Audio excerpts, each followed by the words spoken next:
Yeah, I think this has really been an amazing partnership through every phase. We had kind of no idea where it was all going to go when we started, as Satya said. But I I don't think I think this is one of the great tech partnerships ever. And certainly without Microsoft and particularly Satya's early conviction, we would not have been able to do this.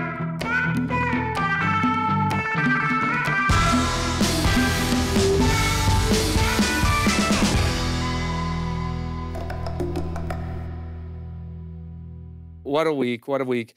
Great to see you both. Sam, how's the baby? Baby is great. That's the best thing ever, man. Every cliche is true, and it is the best thing ever.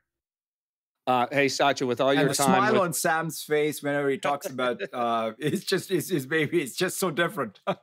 And compute. I guess when he talks about compute and his baby.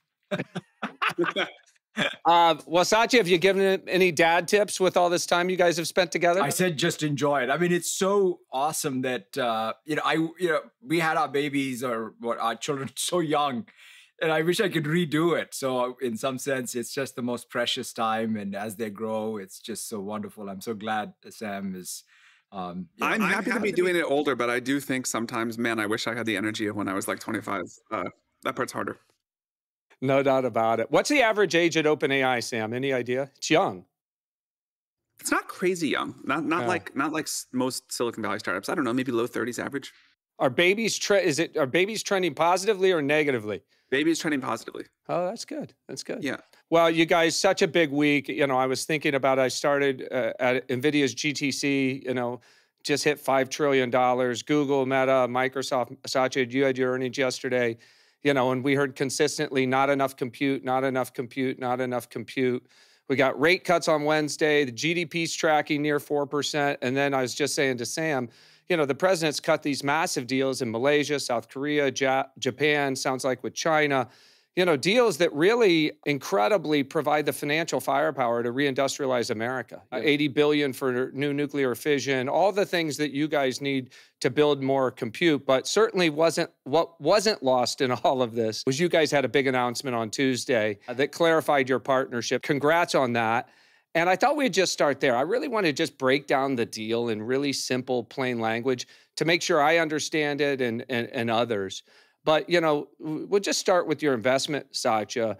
Microsoft started investing in 2019, has invested in the ballpark of $13-14 billion into OpenAI. And for that, you get 27% of the business, ownership in the business on a fully diluted basis. I think it was about a third, and you took some dilution over the course of last year with all the investment. So does that sound about right in terms of ownership? Yeah, it does. But I would say before even our stake in it, Brad, I think what's pretty unique about OpenAI is the fact that as part of OpenAI's process of restructuring, one of the largest nonprofit gets created. I mean, let's not forget that, in some sense, I say at Microsoft, we are very proud of the fact that we're associated with the two of the largest nonprofits, the Gates Foundation and now the OpenAI Foundation. So that's, I think, the big news. We obviously are thrilled. It's not what we thought. And as I said to somebody, it's not like when we first invested our $1 billion that, this is going to be the 100 bagger that I'm going to be talking about to VCs about. But here we are. But we are very thrilled to be an investor and an early backer. And it's really a testament to what Sam and team have done, quite frankly. I mean, they obviously had the vision early about what this technology could do, and they ran with it and just executed, in a masterful way. Yeah, I think this has really been an amazing partnership through every phase. We had kind of no idea where it was all going to go when we started, as Satya said. But I think this is one of the great tech partnerships ever. And certainly without Microsoft and particularly Satya's early conviction, we would not have been able to do this. I don't think there were a lot of other people that would have been willing to take that kind of a bet, given what the world looked like at the time. We didn't know exactly how the tech was going to go. Well, not exactly. We didn't know at all how the tech was going to go. We just had a lot of conviction in this one idea of pushing on deep learning and trusting that if we could do that, we'd figure out ways to make wonderful products and create a lot of value. And also, as Satya said, create what we believe will be the largest nonprofit ever. And I think it's going to do amazingly great things. I really like this structure because it lets the nonprofit grow in value while the PBC is able to get the capital that it needs to keep scaling. I don't think the nonprofit would be able to be this valuable if we didn't come up with the structure and if we didn't have partners around the table that were excited for it to work this way. But, you know, I think it's been more than 6 years since we first started this partnership. And a pretty crazy amount of achievement for 6 years. And I think much more to come. I hope that Satya makes $1 trillion on the investment, not $100 billion, you know, whatever it is.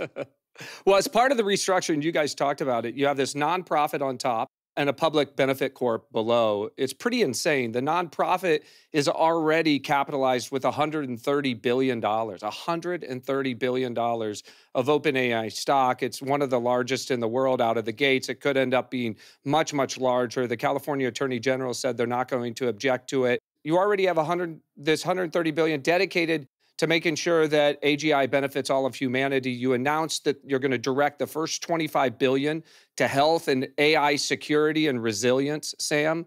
First, let me just say, you know, as somebody who participates in the ecosystem, kudos to you both. It's incredible, this contribution to the future of AI. But Sam, talk to us a bit about the importance of the choice around health and resilience. And then help us understand, how do we make sure that you get maximal benefit without it getting weighted down, as we've seen with so many nonprofits, with its own political biases? Yeah, first of all, the best way to create a bunch of value for the world is hopefully what we've already been doing, which is to make these amazing tools and just let people use them. And I think capitalism is great. I think companies are great. I think people are doing amazing work getting advanced AI into the hands of a lot of people and companies. They're doing incredible things. There are some areas where I think market forces don't quite work for what's in the best interest of people, and you do need to do things in a different way. There are also some new things with this technology that just haven't existed before, like the potential to use AI to do science at a rapid clip, like really truly automated discovery. And when we thought about the areas we wanted to first focus on, clearly, if we can cure a lot of disease and make the data and information for that broadly available, that'd be a wonderful thing to do for the world. And then on this point of AI resilience, I do think some things may get a little strange, and they won't all be addressed by companies doing their thing. So as the world has to navigate through this transition, if we can fund some work to help with that, and that could be, you know, cyber defense, that could be AI safety research, that could be economic studies, all of these things, helping society get through this transition smoothly. We're very confident about how great it can be on the other side, but, you know, I'm sure there will be some choppiness along the way. Let's keep busting through the deal. So models and exclusivity. Sam, OpenAI can distribute its models, its leading models on Azure, but I don't think you can distribute them on any other leading the big clouds for 7 years until 2032. But that would end earlier if AGI is verified. We can come back to that. But you can distribute your open source models, Sora, agents, codecs, wearables, everything else on other platforms. So Sam, I assume this means no ChatGPT or GPT-6 on Amazon or Google. No, so we have first of all, we want to do lots of things together to help, you know, create value for Microsoft. We want them to do lots of things to create value for us. And there are many, many things that will happen in that category. We are keeping what Satya termed once, and I think it's a great phrase, of stateless APIs on Azure exclusively through 2030, and everything else we're going to, you know, distribute elsewhere. And that's obviously in Microsoft's interest too. So we'll put lots of products, lots of places, and then this thing we'll do on Azure, and people can get it there or via us. And I think that's great. And then the rev share, there's still a rev share that gets paid by OpenAI to Microsoft on all your revenues that also runs until 2032 or until AGI is verified. So let's just assume, for the sake of argument, I know this is pedestrian, but it's important, that the rev share is 15%. So that would mean if you had 20 billion in revenue, that you're paying 3 billion to Microsoft, and that counts as revenue to Azure. Satya, does that sound about right? Yeah, we have a rev share, and I think, as you characterized it, is either going to AGI or till the end of the term. And I actually don't know exactly where we count it, quite honestly, whether it goes into Azure or somewhere else. That's a good question. It's a good question for Amy. Given that both exclusivity and the rev share end early in the case AGI is verified, it seems to make AGI a pretty big deal. And as I understand it, you know, if OpenAI claimed AGI, it sounds like it goes to an expert panel, and you guys basically select a jury who's got to make a relatively quick decision whether or not AGI has been reached. Satya, you said on yesterday's earnings call that nobody's even close to getting to AGI, and you don't expect it to happen anytime soon. You talked about this spiky and jagged intelligence. Sam, I've heard you perhaps sound a little bit more bullish on, when we might get to AGI. So I guess the question is to you both, do you worry that over the next 2 or 3 years, we're going to end up having to call in the jury to effectively make a call on whether or not we've hit AGI? I realize you got to try to make some drama between us here. I think putting a process in place for this is a good thing to do. I expect that the technology will take several surprising twists and turns, and we will continue to be good partners to each other and figure out what makes sense. That's well said. I think, and that's one of the reasons why I think this process we put in place is a good one. And at the end of the day, I'm a big believer in the fact that intelligence, capability-wise, is going to continue to improve. And our real goal, quite frankly, is that, which is how do you put that in the hands of people and organizations so that they can get the maximum benefits? And that was the original mission of OpenAI that attracted me to OpenAI and Sam and team. And that's kind of what we plan to continue on. Brad, to say the obvious, if we had super intelligence tomorrow, we would still want Microsoft's help getting this product out into people's hands. And we want them Of course. Yeah, no, again, I'm asking the questions I know that are on people's minds, and that makes a ton of sense to me. Obviously, Microsoft is one of the largest distribution platforms in the world. You guys have been great partners for a long time, but I think it dispels some of the myths that are out there. But let's shift gears a little bit. Obviously, OpenAI is one of the fastest growing companies in history. Satya, you said on the pod a year ago, this pod, that every new phase shift creates a new Google. And the Google of this phase shift is already known, and it's OpenAI. And none of this would have been possible had you guys not made these huge bets. With all that said, OpenAI's revenues are still a reported $13 billion in 2025. And Sam, on your live stream this week, you talked about this massive commitment to compute, right? 1.4 trillion over the next 4 or 5 years with, big commitments, $500 million to NVIDIA, $300 million to AMD and Oracle, $250 billion to Azure. So I think the single biggest question I've heard all week and hanging over the market is how can a company with 13 billion in revenues make 1.4 trillion of spend commitments? And you've heard the criticism, First Sam. of all, we're doing well more revenue than that. Second of all, Brad, if you want to sell your shares, I'll find you a buyer. I just enough. People are. I think there's a lot of people who would love to buy OpenAI shares. I don't think you would, including myself. Including myself. People who talk with a lot of breathless concern about our compute stuff or whatever that would be thrilled to buy shares. So I think we could sell your shares or anybody else's to some of the people who are making the most noise on Twitter, whatever, about this very quickly. We do plan for revenue to grow steeply. Revenue is growing steeply. We are taking a forward bet that it's going to continue to grow, and that not only will ChatGPT keep growing, but we will be able to become one of the important AI clouds, that our consumer device business will be a significant and important thing, that AI that can automate science will create huge value. So, there are not many times that I want to be a public company, but one of the rare times it's appealing is when those people are writing these ridiculous OpenAI is about to go out of business and, whatever. I would love to tell them they could just short the stock, and I would love to see them get burned on that. But, we carefully plan. We understand where the technology, where the capability is going to go, and how the products we can build around that and the revenue we can generate. We might screw it up. This is the bet that we're making, and we're taking a risk along with that. A certain risk is if we don't have the compute, we will not be able to generate the revenue or make the models at this kind of scale. Exactly. And let me just say one thing, Brad, as both a partner and an investor. There is not been a single business plan that I've seen from OpenAI that they're put in and not beaten it. So in some sense, this is the one place where, in terms of their growth and just even the business, it's been unbelievable execution, quite frankly. I mean, obviously, OpenAI, everyone talks about all the success and the usage and what have you. But even, I'd say all up, the business execution has been just pretty unbelievable. I heard Greg Brockman say on CNBC a couple weeks ago, right? If we could 10x our compute, we might not have 10x more revenue, but we'd certainly have a lot more revenue. Simply because of lack of compute power. Things like, yeah, it's really wild when I just look at how much we are held back.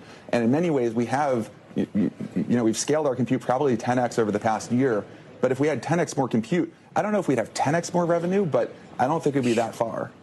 And we heard this from you as well last night, Satya, that you were compute constrained and growth would have been higher even if you had more compute. So help us contextualize, Sam, maybe like how compute constrained do you feel today? And when you look at the build out over the course of the next 2 to 3 years, do you think you'll ever get to the point where you're not compute constrained?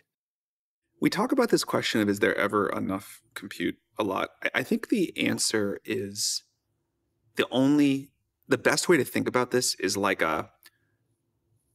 energy or something. You can talk about demand for energy at a certain price point, but you can't talk about demand for energy without talking about different demand at different price levels. If the price of compute per like unit of intelligence or whatever, however you want to think about it, fell by a factor of 100 tomorrow, you would see usage go up by much more than 100.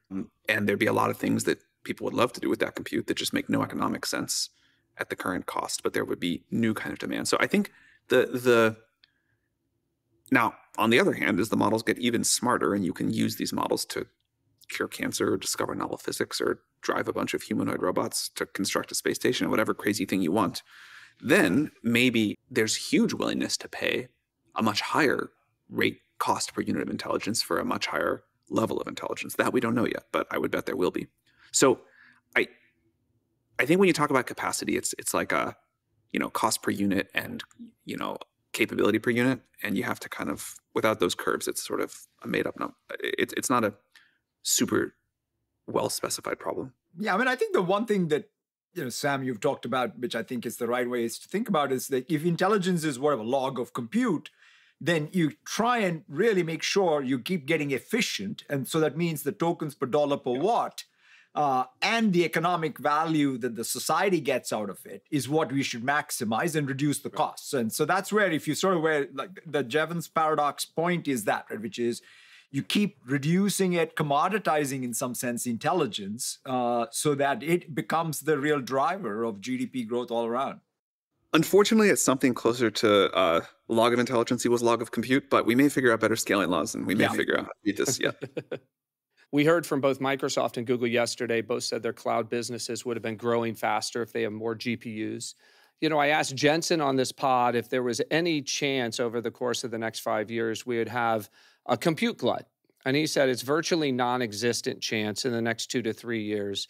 And I assume you guys would both agree with Jensen that while we can't see out 5, 6, 7 years, certainly over the course of the next 2 to 3 years, for the reasons we just discussed, that it's almost a non-existent chance that you have excess compute. Well, I mean, I think the cycles of demand and supply in this particular case, you can't really predict, right? I mean, even the point is, what's the secular trend? The secular trend is what Sam said, which is at the end of the day, because quite frankly, the biggest issue we are now having is not a compute glut, but it's a power. And it's sort of the ability to get the builds done fast enough close to power. So if you can't do that, you may actually have a bunch of chips sitting in inventory that I can't plug in. In fact, that is my problem today, right? It's not a supply issue of chips. It's actually the fact that I don't have warm shells to plug into. And so how some supply chain constraints emerge, tough to predict because the demand is just going, is tough to predict, right? I mean, I wouldn't, it's not like Sam and I would want to be sitting here saying, oh my God, we're less short on compute. It's because we just were not that good at being able to project out what the demand would really look like. So I think that's, and by the way, the worldwide side, right? It's one thing to sort of talk about one segment in one country, but it's about, really getting it out to everywhere in the world. And so there will be constraints, and how we work through them is going to be the most important thing. It won't be a linear path for sure. There will come a glut for sure. And whether that's like in 2 to 3 years or 5 to 6, Satya and I can't tell you, but it's going to happen at some point, probably several points along the way. There's something deep about human psychology here. And bubbles, and also, as Satya said, like it's such a complex supply chain. Weird stuff gets built. The technological landscape shifts in big ways. So, if a very cheap form of energy comes online soon at mass scale, and a lot of people are going to be extremely burned with existing contracts they've signed. If we can continue this unbelievable reduction in cost per unit of intelligence, let's say it's been averaging like 40x for a given level per year, that's like a very scary exponent from an infrastructure build-out standpoint. Now, again, we're taking the bet that there'll be a lot more demand as that gets cheaper, but I have some fear that it's just like, man, we keep going with these breakthroughs and everybody can run like a personal AGI on their laptop, and we just did an insane thing here. Some people are going to get really burned, like has happened in every other tech infrastructure cycle at some points along the way. I think that's really well said. And you have to hold those two simultaneous truths. We had that happen in 2000, 2001, and yet the internet became much bigger and produced much greater outcomes for society than anybody estimated in that period of time. Yeah, but I think that the one thing that Sam said is not talked about enough, which is for example, the optimizations that OpenAI has done on the inference stack for a given GPU. I mean, it's kind of like we talk about the Moore's law improvement on one end, but the software improvements are much more exponential than that. Someday we will make an incredible consumer device that can run a GPT-5 or GPT-6 capable model completely locally at a low power draw. And this is like so hard to wrap my head around. That will be incredible. And, that's the type of thing I think that scares some of the people who are building, obviously, these large centralized compute stacks. And Satya, you've talked a lot about the distribution, both to the edge as well as having inference capability distributed around the world.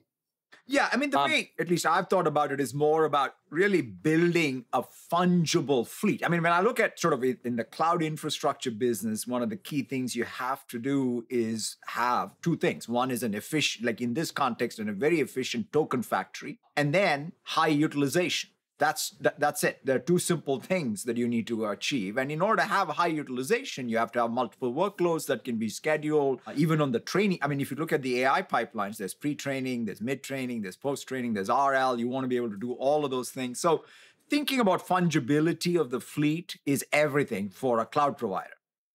Okay, so Sam, you referenced, and Reuters was reporting yesterday that OpenAI may be planning to go public late 26 or in 27. No, we don't have anything that specific. I'm a realist. I assume it will happen someday, but that was, I don't know why people write these reports. We don't have like a date in mind. Great to know. Like, a decision to do this or anything like that. I just assume it's where things will eventually go. But it does seem to me, if you guys were, are doing in excess of $100 billion of revenue in 28 or 29, that you at least would be in position. What? How about 27? Yeah, 27, even better.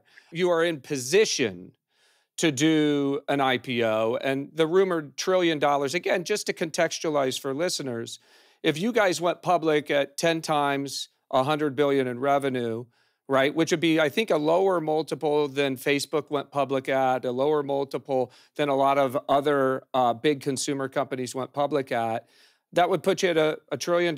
If you floated 10 to 20% of the company, that raises $100 to $200 billion, which seems like that would be a good path to fund a lot of the growth and a lot of the stuff that we just talked about. So you're not opposed to it. You're not, but you guys are making fund the company with revenue growth, which is what I would like us to do. But no doubt about it. Well, I've also said I think that this is such an important company, and there are so many people, including my kids, who like to trade their little accounts.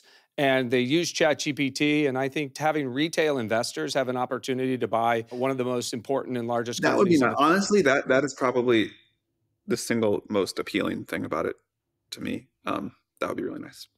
One of the things I've talked to you both about, shifting gears again, is part of the big, beautiful bill, Senator Cruz had included federal preemption so that we wouldn't have this state patchwork, 50 different laws that mires the industry down in kind of needless compliance and regulation. Unfortunately, got killed at the last second by Senator Blackburn. Because frankly, I think AI is pretty poorly understood in Washington, and there's a lot of doomerism, I think, that has gained traction in Washington. So now we have state laws like the Colorado AI Act that goes into full effect in February, I believe, that creates this whole new class of litigants. Anybody who claims any unfair impact from an algorithmic discrimination in a chatbot. So somebody could claim harm for countless reasons. Sam, how worried are you that, having this state patchwork of AI, poses real challenges to, our ability to continue to accelerate and compete around the world? I don't know how we're supposed to comply with that Colorado law. I would love them to tell us, and we'd like to be able to do it, but that's just from what I've read of that. That's like I literally don't know what we're supposed to do. I'm very worried about a 50-state patchwork. I think it's a big mistake. I think there's a reason we don't usually do that for these sorts of things. I think it'd be bad.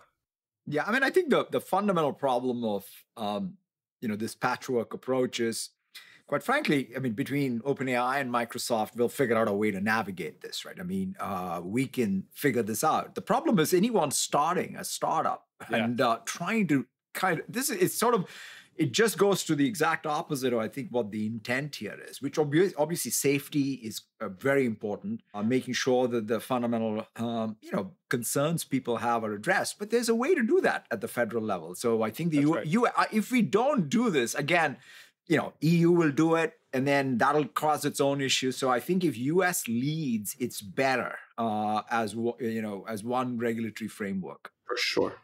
And to be clear, it's not that one is advocating for no regulation. It's simply saying, let's have, agreed upon regulation at the federal level, as opposed to 50 competing state laws, which certainly firebombs the AI startup industry. And I think it makes it super challenging, even for companies like yours who can afford to defend all these cases. Yeah, and I would just say, quite frankly, my hope is that this time around, even across EU and the United States, that'll be the dream, right? Quite frankly, for any European startup.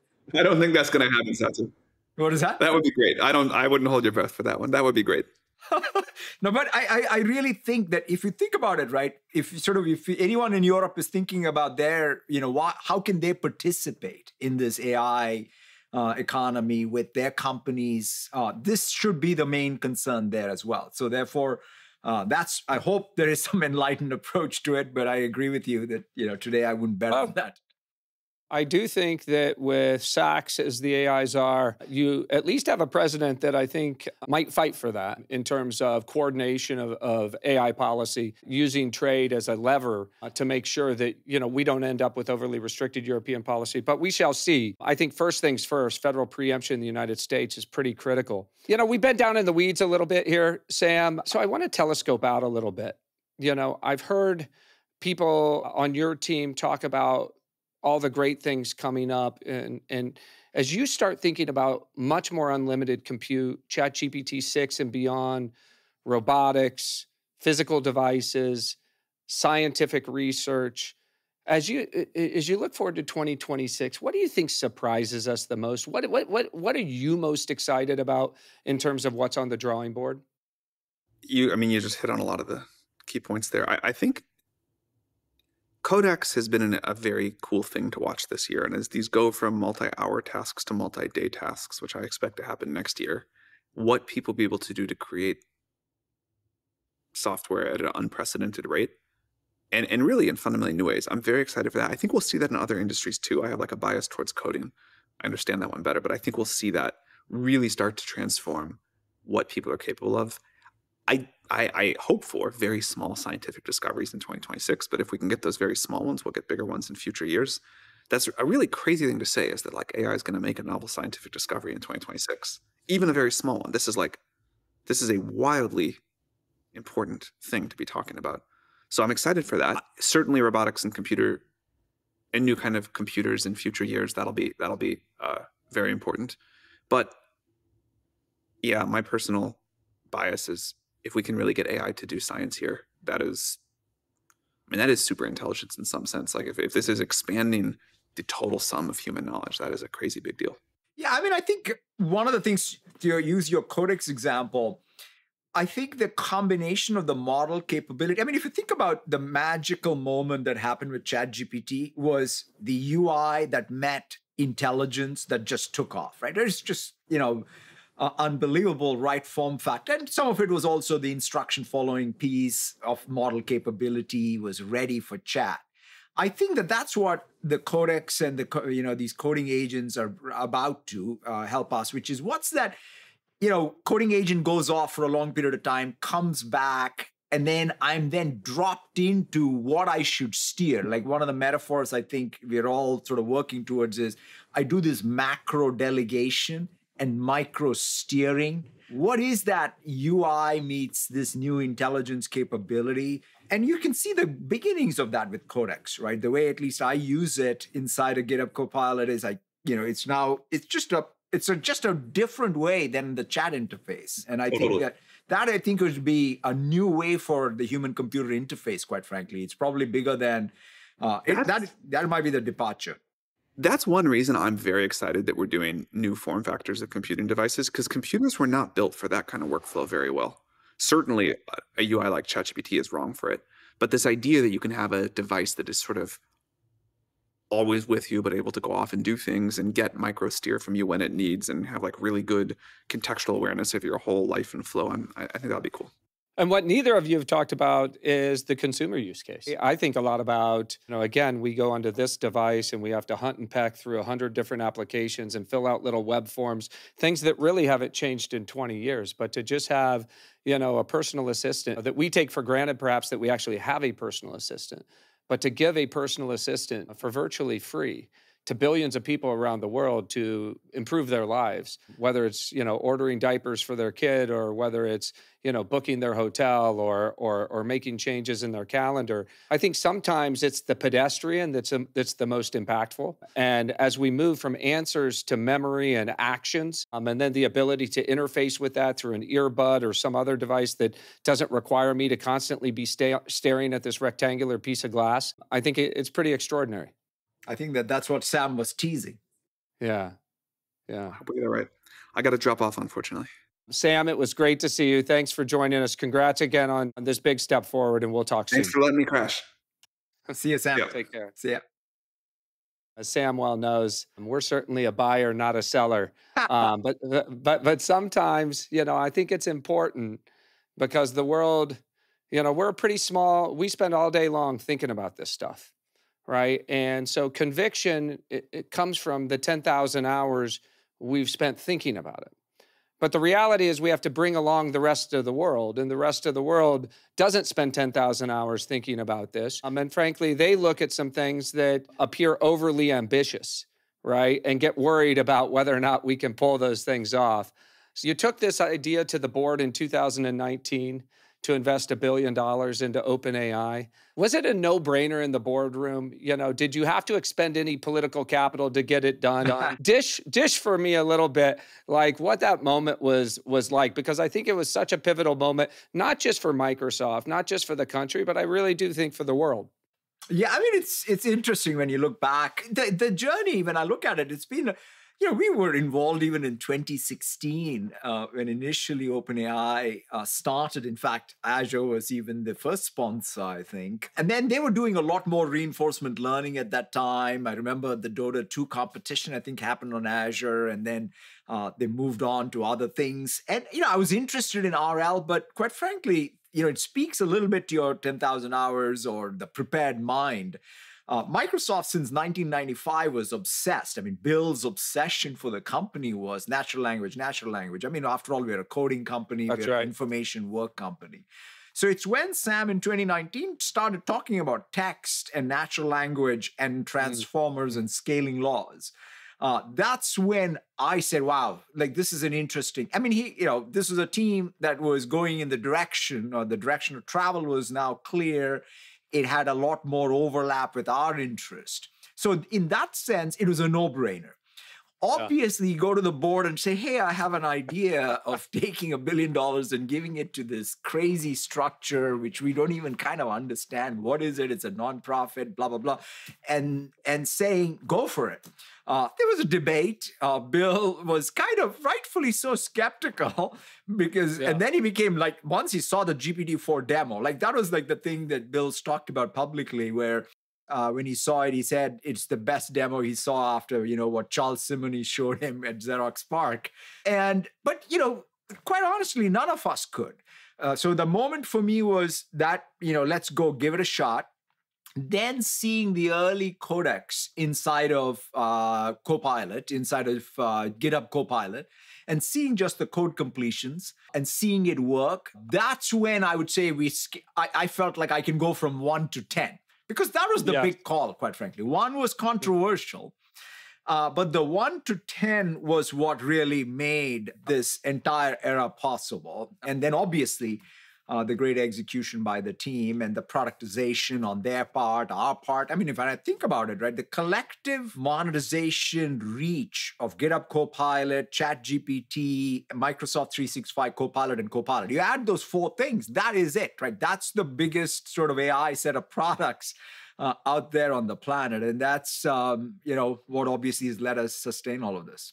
And I think not many people know that your CTO, Kevin Scott, an ex-Googler, lives down here in Silicon Valley. And to contextualize it, right, Microsoft had missed out on search, had missed out on mobile. You become CEO, almost had missed out on the cloud, right? You've described it, caught the last train out of town to capture the cloud. And I think you were pretty determined to have eyes and ears down here so you didn't miss the next big thing. So I assume that Kevin played a good role for you as well. Absolutely. Behind DeepSeek and OpenAI. Yeah, I mean, if it's in fact, I would say Kevin's conviction. And Kevin was also skeptical. Like that was the thing. I always watch for people who are skeptical who change their opinion, because to me, that's a signal. So I'm always looking for someone who's a non-believer in something and then suddenly changes and then they get excited about it. I have all the time for that because I'm then curious. Why? What? And so Kevin started with, I think that all of us were kind of skeptical, right? No, I mean, in some sense, it defies we're all having gone to school and said, God, there must be an algorithm to crack this versus just scaling laws and throw compute. But quite frankly, Kevin's conviction that this is worth going after is one of the big things that drove this. Well, we talk about, that investment that's now worth 130 billion, I suppose could be worth $1 trillion someday, as Sam says.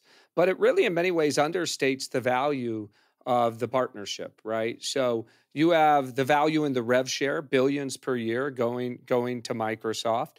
You have the profit you make off the $250 billion of the Azure compute commitment from OpenAI. And of course, you get huge sales from the exclusive distribution of the API. So talk to us how you think about the value across those domains, especially how this exclusivity has brought a lot of customers who may have been on AWS to Azure. Yeah, no, absolutely. I mean, so to us, if I look at it, aside from all the equity parts, the real strategic thing that comes together and that remains going forward is that stateless API exclusivity on Azure that helps, quite frankly, both OpenAI and us and our customers. Because when somebody in the enterprise is trying to build an application, they want an API that's stateless. They want to mix it up with compute and storage, put a database underneath it to capture state and build a full workload. And that's where, Azure coming together with this API. And so what we're doing with even Azure Foundry, right? Because in some sense, let's say you want to build an AI application, but the key thing is, how do you make sure that the evals of what you're doing with AI are great? So that's where you need even a full app server in Foundry. That's what we have done. And so therefore, I feel that is the way we will go to market in our infrastructure business. The other side of the value capture for us is going to be incorporating all this IP. Not only we have the exclusivity of the model in Azure, but we have access to the IP. I mean, having a royalty-free, let's even forgetting all the know-how and the knowledge side of it, but having royalty-free access all the way till 7 more years gives us a lot of flexibility business model-wise. It's kind of like having a frontier model for free. in some sense. If you're an MSFT shareholder, that's kind of where you should start from, is to think about, we have a frontier model that we can then deploy, whether it's in GitHub, whether it's in M365, whether it's in our consumer Copilot, then add to it our own data, post-train it.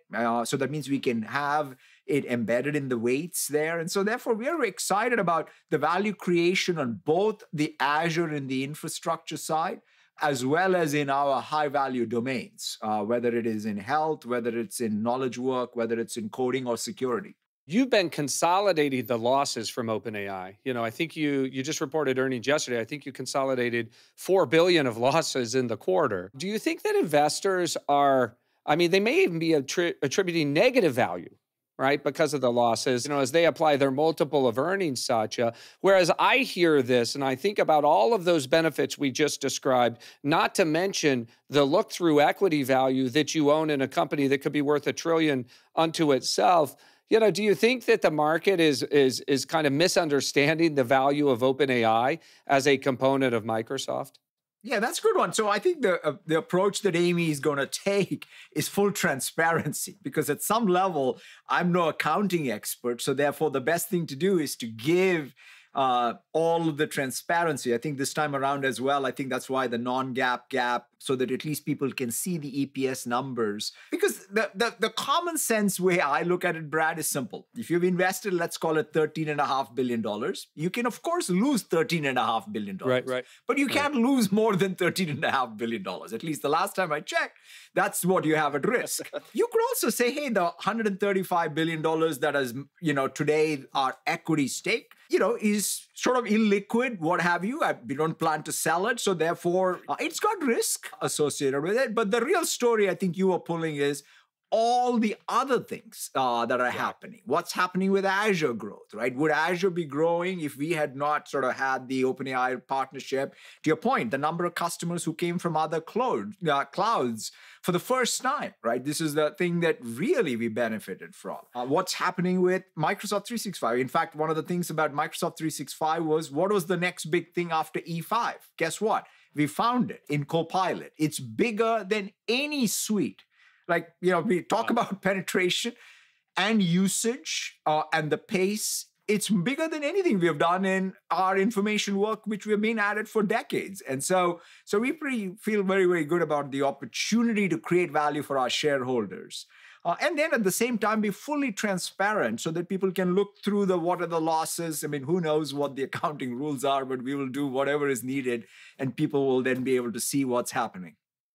But a year ago, Satya, there were a bunch of headlines that Microsoft was pulling back on AI infrastructure, right? Fair or unfair, they were out there. And perhaps you guys were a little more conservative, a little more skeptical of what was going on. Amy said on the call last night, though, that you've been short power and infrastructure for many quarters, and she thought that you would catch up, but you haven't caught up because demand keeps increasing. So I guess the question is, were you too conservative, knowing what you know now, and what's the roadmap from here?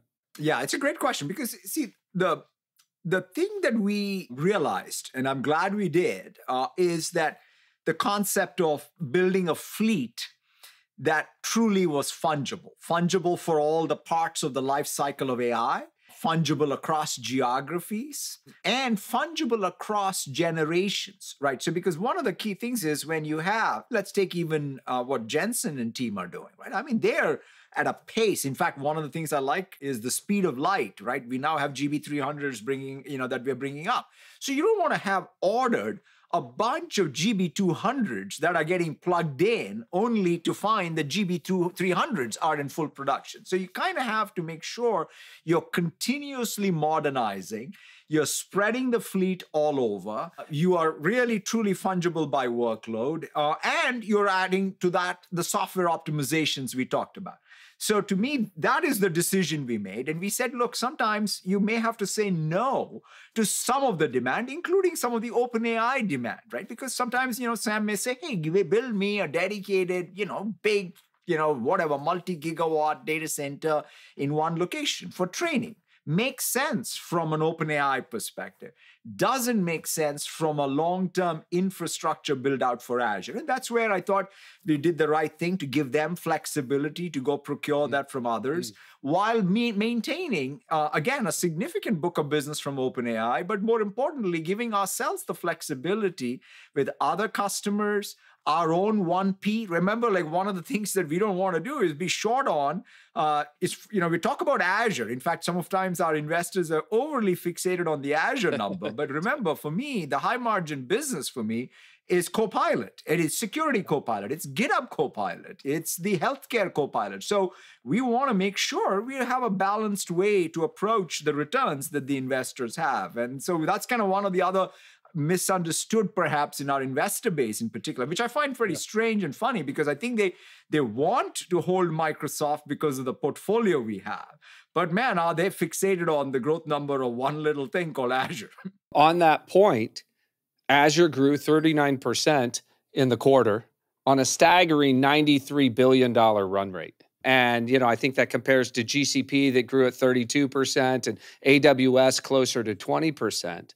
But could Azure, because you did give compute to 1P and because you did give compute to research, it sounds like Azure could have grown 41, 42% had you had more compute to offer. Absolutely. Absolutely. There's no question. There's no question. So that's why I think the internal thing is to balance out what we think, again, is in the long-term interests of our shareholders and also to serve our customers well. And also not to kind of, one of the other things was, people talk about concentration risk, right? We obviously want a lot of OpenAI, but we also want other customers. So we're shaping the demand here. We are in a supply, we're not demand constrained, we're supply constrained. So we are shaping the demand such that it matches the supply in the optimal way with a long-term view. To that point, Satya, you talked about $400 billion, it's an incredible number, of remaining performance obligations last night. You said that, that's your booked business today. It'll surely go up tomorrow as sales continue to come in. And you said you're going to, your need to build out capacity just to serve that backlog is very high. How diversified is that backlog to your point? And how confident are you that that $400 billion does turn into revenue over the course of the next couple of years? Yeah, that $400 billion, it has a very short duration, as Amy explained. It's the 2-year duration on average. So that's definitely our intent. That's one of the reasons why we're spending the capital outlay with high certainty that we just need to clear the backlog. And to your point, it's pretty diversified, both on the 1P and the 3P. Our own demand is quite frankly pretty high for our first party. And even amongst third party, one of the things we now are seeing is the rise of all the other companies building real workloads that are scaling. And so given that, I think we feel very good. I mean, obviously, it's that's one of the best things about RPO is you can be planful, quite frankly. And so therefore, we feel very, very good about building. And then this doesn't include, obviously, the additional demand that we're already going to start seeing, including the 250, which will have a longer duration and we'll build accordingly. Right. So there are a lot of new entrants, right, in this race to build out compute, Oracle, CoreWeave, Crusoe, et cetera. And normally we think that will compete away margins, but you've somehow managed to build all this out while maintaining healthy operating margins at Azure. So I guess the question is for Microsoft, how do you compete in this world that is where people are levering up, taking lower margins while balancing that profit and risk? And do you see any of those competitors doing deals that cause you to scratch your head and say, oh, we're just setting ourselves up for another boom and bust cycle? I mean, I'd say at some level, the good news for us has been competing even as a hyperscaler every day. There's a lot of competition, right, between us and Amazon and Google on all of these, right? I mean, it's sort of one of those interesting things, which is everything is a commodity, right? Compute, storage. I remember everybody saying, wow, how can there be ever margin? Except at scale, nothing is a commodity. And so therefore, yes, so we have to have a cost structure, our supply chain efficiency, our software efficiencies, all have to kind of continue to compound in order to make sure that there's margins, but scale. And to your point, one of the things that I really love about the OpenAI partnership is it's gotten us to scale, right? This is a scale game. When you have the biggest workload there is running on your cloud, that means not only are we going to learn faster on what it means to operate with scale, that means your cost structure is going to come down faster than anything else. And guess what? That'll make us price competitive. And so I feel pretty confident about our ability to, have margins, and that this is where the portfolio helps. I've always said, I've been forced into giving the Azure numbers, right? Because at some level, I've never thought of allocating. My capital allocation is for the cloud, from whether it is Xbox cloud gaming or Microsoft 365 or for Azure. It's one capital outlay. And then everything is a meter, as far as I'm concerned, from an MSFT perspective. It's a question of, hey, the blended average of that should match the operating margins we need as a company. Because after all, otherwise, we're not a conglomerate. We're one company with one platform logic. It's not running 5-6 different businesses. We're in these 5-6 different businesses only to compound the returns on the cloud and AI investment. Yeah, I love that line. Nothing is a commodity at scale.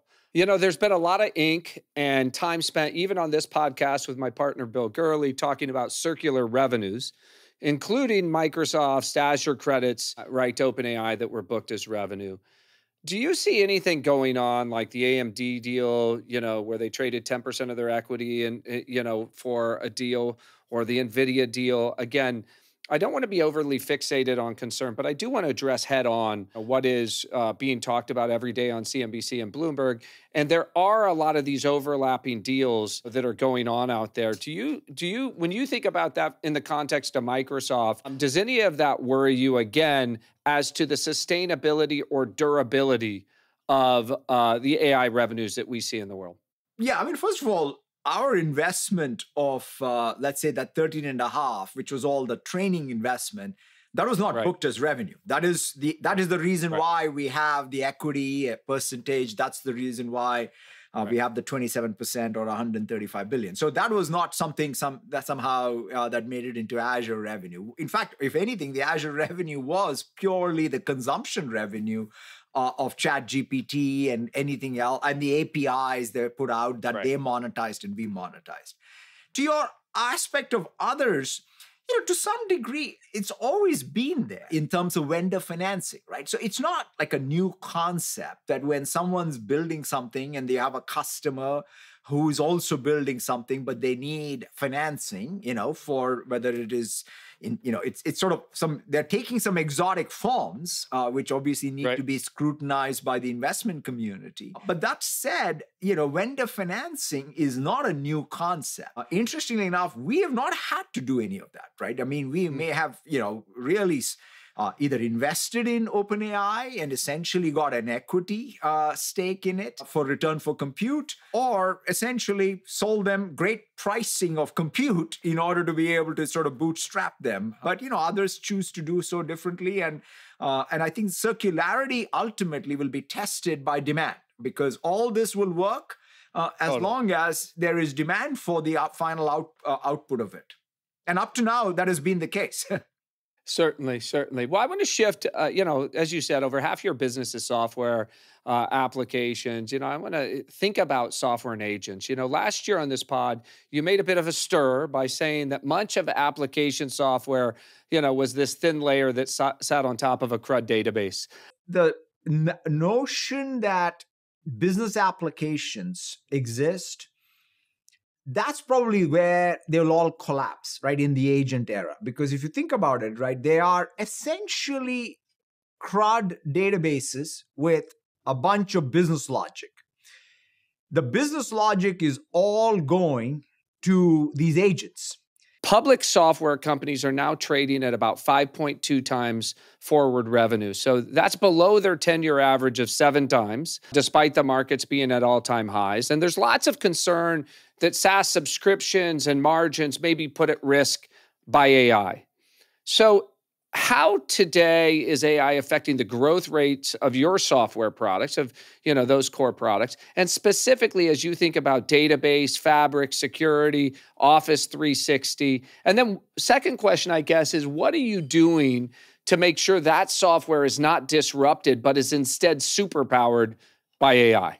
Yeah, I think that's right. So the last time we talked about this, my point really there was the architecture of SaaS applications is changing because this agent tier is replacing the old business logic tier. And so because if you think about it, the way we built SaaS applications in the past was you had the data, the logic tier, and the UI all tightly coupled. And AI, quite frankly, doesn't respect that coupling because it requires you to be able to decouple.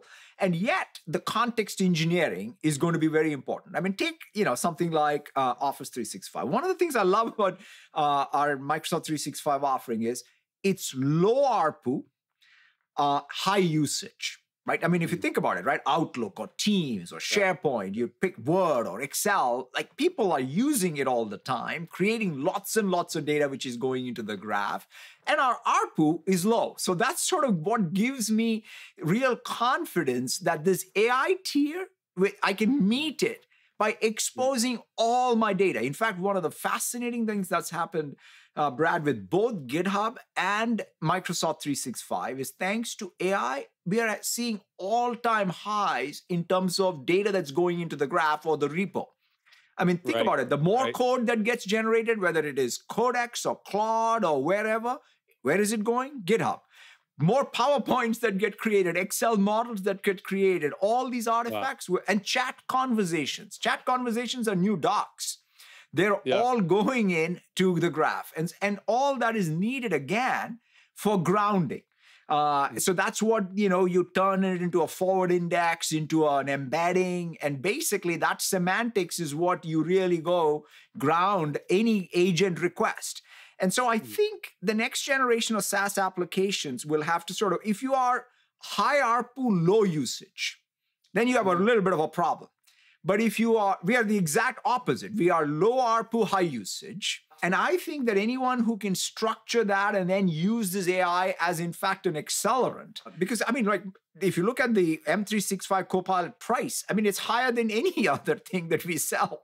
And yet it's getting deployed faster and with more usage. And so I feel very good. Or coding, right? Who would have thought? In fact, take GitHub, right? What GitHub did in the first, 15 years of its existence or 10 years of its existence, it was basically done in the last year. Just because coding is no longer a tool, it's more a substitute for wages somewhere. And so it's a very different type of business model even. Kind of thinking about the stack and where value gets distributed.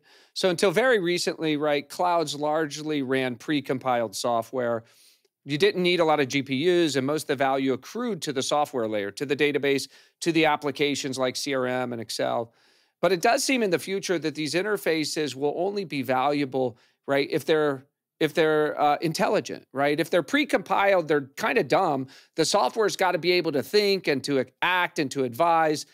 And that requires, the production of these tokens, dealing with the ever-changing context. And so in that world, it does seem like much more of the value will accrue to the AI factory, if you will, to, Jensen producing, helping to produce these tokens at the lowest cost, and to the models. And maybe that the agents or the software will accrue a little bit less of the value in the future than they've accrued in the past. Well, Steelman, for me, why that's wrong. Yeah, so I think there are two things that are necessary to try and to drive the value of AI. One is what you described first, which is the token factory. And even if you unpack the token factory, it's the hardware silicon system, but then it is about running it most efficiently with the system software, with all the fungibility, max utilization. That's where the hyperscaler's role is, right? What is a hyperscaler? Like everybody says, if you sort of said, hey, I want to run a hyperscaler, Yeah, you could say, oh, it's simple. I'll buy a bunch of servers and wire them up and run it. It's not that, right? I mean, if it was that simple, then there would have been more than 3 hyperscalers by now. So the hyperscaler is the know-how of running that Max Util and the token factories. And it's not, and by the way, it's going to be heterogeneous. Obviously, Jensen's super competitive. Lisa is going to come. Hawk's going to produce things from Broadcom. We will all do our own. So there's going to be a combination. So you want to run ultimately a heterogeneous fleet that is maximized for token throughput and efficiency and so on. So that's kind of one job. The next thing is what I call the agent factory. Remember that a SaaS application in the modern world is driving a business outcome. It knows how to most efficiently use the tokens to create some business value. In fact, GitHub Copilot is a great example of it, right? Which is, if you think about it, the auto mode of GitHub Copilot is the smartest thing we've done, right? So it chooses based on the prompt which model to use for a code completion or a task handoff, right? That's what you do that not just by, choosing in some round robin fashion. You do it because of the feedback cycle you have the evals, the data loops, and so on. So the new SaaS applications, as you rightfully said, are intelligent applications that are optimized for a set of evals and a set of outcomes that then know how to use the token factory's output most efficiently. Sometimes latency matters, sometimes performance matters. And knowing how to do that trade in a smart way is where the SaaS application value is. But overall, it is going to be true that there is a real marginal cost to software this time around. It was there in the cloud era too. When we were doing, CD-ROMs, there wasn't much of a marginal cost. With the cloud, there was. And this time around, it's a lot more. And so therefore, the business models have to adjust. And you have to do these optimizations for the agent factory and the token factory separately. You have a big search business that most people don't know about, but it turns out that that's probably one of the most profitable businesses in the history of the world because people are running lots of searches, billions of searches, and the cost of completing a search, if you're Microsoft, is many fractions of a penny. Right? Doesn't cost very much to complete a search. But the comparable query or prompt stack today when you use a chatbot looks different, right? So I guess the question is, assume similar levels of revenue in the future for those two businesses, right? Do you ever get to a point where kind of that chat interaction has unit economics that are as profitable as search? I think that's a great point because, see, search was pretty magical in terms of its ad unit and its cost economics, because there was the index, which was a fixed cost that you could then amortize in a much more efficient way. Whereas this one, each chat, to your point, you have to burn a lot more GPU cycles, both with the intent and the retrieval. So the economics are different. So I think you do. That's why I think a lot of the early sort of economics of chat have been the freemium model and subscription even on the consumer side. So we are yet to discover whether it's agentic commerce or whatever is the ad unit, how it's going to be litigated. But at the same time, the fact that at this point, I kind of know. In fact, I use search for very, very specific navigational queries. I used to say I use it a lot for commerce, but that's also shifting to my, Copilot. Look, I look at the Copilot mode in Edge and Bing or Copilot. Now they're blending in. So I think that, yes, I think there is going to be a real litigation, just like we talked about the SaaS disruption. We're in the beginning of the cheese being a little moved in consumer economics of that category. Yeah. Right. I mean, and given that it's the multi-trillion-dollar, this is the thing that's driven all the economics of the internet, right? When you move the economics of search for both you and Google, and it converges on something that looks more like a personal agent, a personal assistant chat, that could end up being much, much bigger in terms of the total value delivered to humanity. But the unit economics, you're not just amortizing this one-time fixed index. That's right. I think, and so that's right. I think the consumer could be worse. Yeah, the consumer category, because you're pulling a thread on something that I think a lot about, right? Which is what during these disruptions, you kind of have to have a real sense of what is the category economics? Is it winner take all? And both matter. right? The problem on consumer space always is that there's finite amount of time. And so if I'm not doing one thing, I'm doing something else. And if your monetization is predicated on some human interaction in particular, if there was truly agentic stuff even on consumer, that could be different. Whereas in the enterprise, one is it's not winner take all. And two, it is going to be a lot more friendly for agentic interaction. So it's not like, for example, the per seat versus consumption. The reality is agents are the new seats. Yeah. And so you can think of it as the enterprise monetization is much clearer. The consumer monetization, I think, is a little more murky. You know, we've seen a spate of layoffs recently with Amazon announcing some big layoffs this week. You know, the Mag 7 has had little job growth over the last 3 years, despite really robust top lines. You know, you didn't grow your headcount really from 24 to 25. It's around 225,000.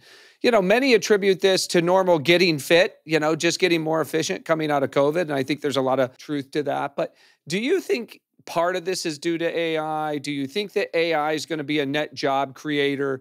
And do you see this being a long-term positive for Microsoft productivity? Like, it feels to me like the pie grows, but you can do all these things much more efficiently, which either means your margins expand, or it means you reinvest those margin dollars and you grow faster for longer. I call it the golden age of margin expansion.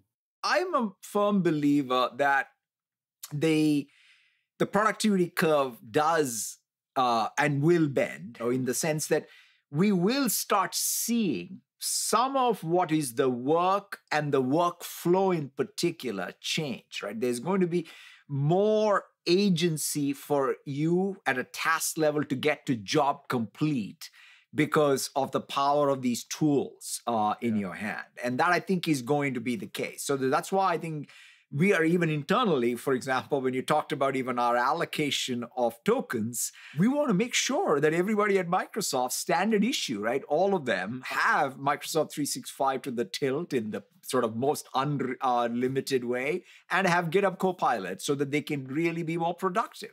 But here is the other interesting thing, Brad, we're learning is there's a new way to even learn, right? Which is, you know, how to work with agents, right? So that's kind of like when Word, Excel, PowerPoint all showed up in Office, we learned how to rethink, so let's say, how we did a forecast, right? I mean, think about it, right? In the 80s, the forecasts were inter-office memos and faxes and what have you. And then suddenly somebody said, oh, here's an Excel spreadsheet. Let's put it in an email, send it around, people enter numbers, and there was a forecast.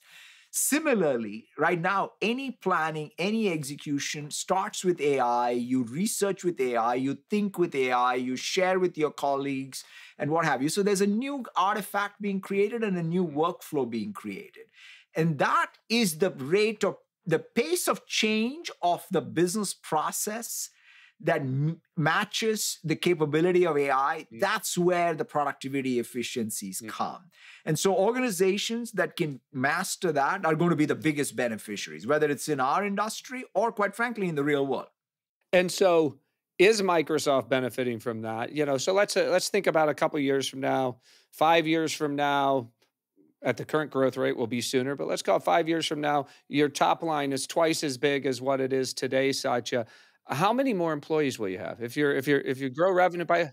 Like, one of the best things right now is these examples that I'm hit with every day from the employees of Microsoft. There was this person who leads our network operations, right? I mean, if you think about the amount of fiber we have had to put for like this, this 2 gigawatt data center we just built out in Fairwater, right? And the amount of fiber there, the AI WAN and what have you, it's just crazy, right? So, and it turns out this is a real world asset. There are, I think, 400 different fiber operators we are dealing with worldwide. Every time something happens, we are literally going and dealing with all these DevOps pipelines. The person who leads it, she basically said to me, you know what? There's no way I'll ever get the headcount to go do all this. Not forget, even if I even approve the budget, I can't hire all these folks. So she did the next best thing. She just built herself a whole bunch of agents to automate the DevOps pipeline of how to deal with the maintenance. That is an example of, to your point, a team with AI tools being able to get more productivity. So if your question, I will say we will grow a headcount. But the way I look at it is, that headcount we grow will grow with a lot more leverage than the headcount we had pre-AI. Well, and that's the adjustment I think structurally you're seeing first, right? Which is one, you called it getting fit. I think of it as more getting to a place where everybody is really not learning how to rethink how they work. And it's the how, not even the what. Even if the what remains the constant, how you go about it has to be relearned. And it's the unlearning and learning process that I think will take the next year or so. Then the headcount growth will come with max leverage. Yeah, no, I think we're on the verge of incredible economic productivity growth. It does feel like when I talk to you or Michael Dell that most companies aren't even really in the first inning, maybe the first batter in the first inning in reworking those workflows to get maximum leverage from these agents. But it sure feels like over the course of the next 2 to 3 years, that's where a lot of gains are going to start coming from. And again, I certainly am an optimist. I think we're going to have net job gains from all of this. But I think for those companies, they'll just be able to grow their bottom line, their number of employees slower than their top line. That is the productivity gain to the company. Aggregate all that up, that's the productivity gain to the economy. And then we'll just take that consumer surplus and invest it in creating a lot of things that didn't exist before. 100%. 100%. Even in software development, right? One of the things I look at it is no one would say we're going to have a challenge in having, more software engineers contribute to our sort of society, because the reality is you look at the IT backlog in any organization. And so the question is, all these software agents are hopefully going to help us go and take a whack at all of the IT backlog we have and think of that dream of evergreen software that's going to be true. And then think about the demand for software. So I think that, to your point, it's the levels of abstraction at which knowledge work happens will change. We will adjust to that, the work and the workflow. That will then adjust itself even in terms of the demand for the products of this industry. I'm going to end on this, which is really around the reindustrialization of America. I've said if you add up the $4 trillion of CapEx that you and so many of the big, large U.S. tech companies are investing over the course of the next 4 or 5 years, it's about 10 times the size of the Manhattan Project on an inflation-adjusted or GDP-adjusted basis. So it's a massive undertaking for America. The president has made it a real priority of his administration to recut the trade deals, and it looks like we now have trillions of dollars. South Koreans committed $350 billion of investments just today into the United States. And when you think about what you see going on in power in the United States, both production, the grid, et cetera, what you see going on in terms of this reindustrialization, how do you think this is all going? And maybe just reflect on where we're landing the plane here and your level of optimism for the few years ahead. Yeah, no, I feel very, very optimistic because in some sense, Brad Smith was telling me about sort of the economy around our Wisconsin data center. It's fascinating. Most people think, data center, that is sort of like, it's going to be one big warehouse and there's, fully automated. A lot of it is true. But first of all, what went into the construction of that data center and the local supply chain of the data center. That is, in some sense, the reindustrialization of the United States as well. Yes. Even before you get to what is happening in Arizona with the TSMC plants, or what was happening with Micron and their investments in memory, or Intel and their fabs and what have you, right? There's a lot of stuff that we will want to start building. Doesn't mean we won't have trade deals that make sense for the United States with other countries. But to your point, the reindustrialization for the new economy and making sure that all the skills and all that capacity from power on down, I think is sort of very important, right, for us. And the other thing that I also say, Brad, it's important, and this is something that I've had a chance to talk to President Trump as well as Secretary Lutnick and others, is it's important to recognize that we as hyperscalers of the United States are also investing around the world. So in other words, the United States is the biggest investor of compute factories or token factories around the world. But not only are we attracting foreign capital to invest in our country so that we can reindustrialize, we are helping, whether it's in Europe or in Asia or elsewhere, in Latin America and in Africa, with our capital investments, bringing the best American tech to the world that they can then innovate on and trust. And so both of those, I think, are really bode well for the United States long term. I'm grateful for your leadership. Sam is really helping lead the charge at OpenAI for America. I think this is a moment where I look ahead. You know, you can see 4% GDP growth on the horizon. We'll have our challenges. We'll have our ups and downs. These tend to be stairs up rather than a line straight up and to the right. But I, for one, see a level of coordination going on between Washington and Silicon Valley, between big tech and the reindustrialization of America that gives me cause for incredible hope. Watching what happened this week in Asia, led by the president and his team, and then watching what's happening here is super exciting. So thanks for making the time. We're big fans. Thanks, Satya. Thanks so much, Brad. Thank you.